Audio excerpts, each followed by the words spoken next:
Hello guys! Ang ate girl nyo gumala na naman.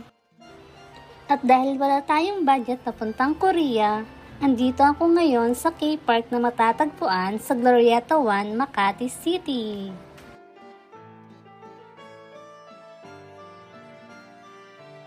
At syempre, hindi ko palalampasin na hindi ko matry magsuot ng hanbok. Tara, samahan niyo ako magpiling kay Drama Princess. Pwedeng mag-rent ng handbook sa Gowon for as low as 300 pesos for 2 hours. Meron din silang powder room to touch up your makeup and fix your hair. Nasulit ng ate girl nyo ang 300 pesos sa picture and experience.